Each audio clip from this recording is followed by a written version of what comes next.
Oh, okay, Jason. How important is a moisture meter for hardwood installation?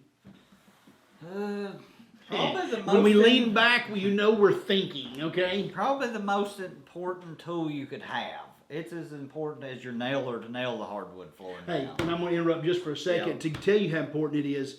When we laid floors together, the only tool that went into the house with us when we first got there was the moisture meter. There was no toolboxes unloaded. There was no hardwood unloaded. Nothing happened until you carried that moisture meter in there. Because if you got a wet reading, nothing's going to happen. I'm Yeah. sorry, I'll shut up now. You go ahead.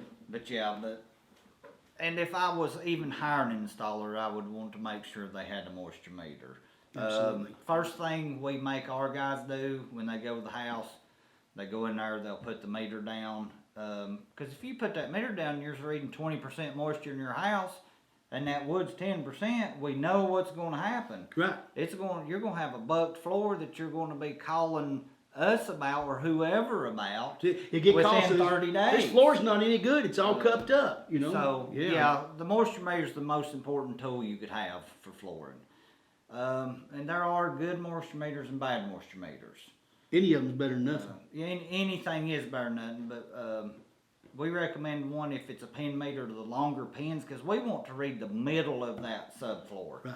If you're just reading that very top edge layer, most of the time that's dry anyway. Right. Because it's got so much air circulation, but we want to read the middle of the subfloor. And even the meters that we have, the pin meters, there can be standing water, and we can go through that water and get an accurate reading of the center of that board.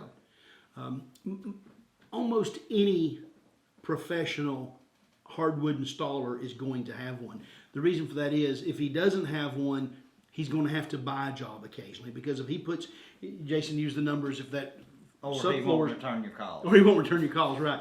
If your wood, your subfloor is 20% and your hardwood flooring is 10%, you come in and nail it down, it's going to go to 20%. It's going to gain that water, even though you got tar paper down. It's going to gain water. It's going to expand. It's going to cup, and it's going to have to be replaced.